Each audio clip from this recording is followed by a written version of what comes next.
CFE, Certified Fraud Examiner, a course which has been growing tremendously in India over the last few years, and we've received a lot of comments to create this video.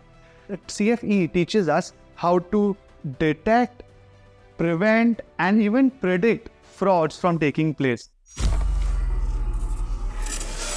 When it comes to the eligibility for CFE, you need to at least be a graduate. You need to have a bachelor's degree, or you need to have relevant work experience for twice the amount of time of a normal bachelor's degree.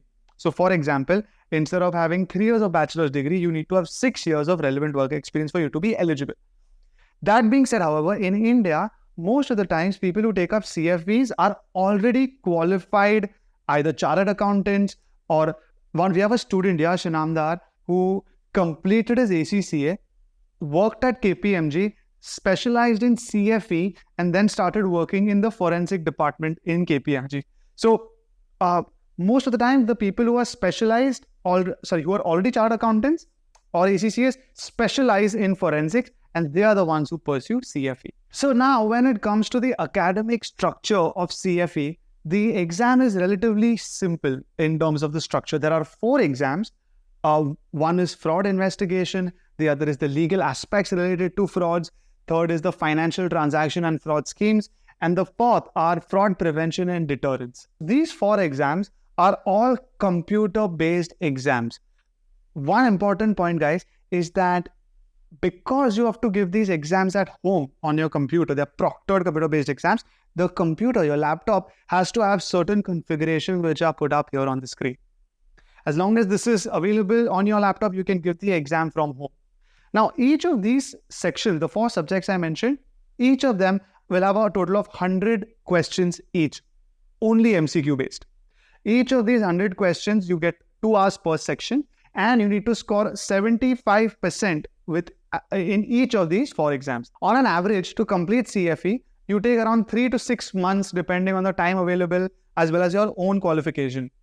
Like I mentioned, our student Yash Inamdar, who worked in KPMG, he finished his CFE in less than 3 months. So the time you would like to invest is on you, which makes it extremely flexible and convenient to appear for this exam. So when it comes to the scope and what kind of jobs you get as CFE, in India, mostly MNCs and the Big 4 are hiring CFEs. And in departments such as risk management, risk advisory, compliance, security, forensic accounting, forensic auditing, and anything where obviously anti-fraud requirements are present. Also, we notice that most likely in India that people who pursue CFE do not pursue it in isolation. They're generally already CAs or something qualified, and then they pursue CFE to specialize in the forensic department. Now, when it comes to the fees for CFE, it's probably one of the most inexpensive courses that are available, but that gives you a lot of incentive to specialize in an upcoming field without worrying too much about the cost of the course. One unique feature of CFE, which is actually not unique, it's similar to what CFA has, is that CFEs do not give you any exemption no matter what your prior qualification.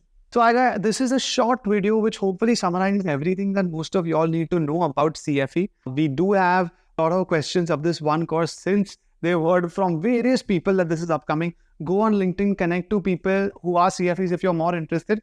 And if there's anything with respect to the training aspect, reach out to us.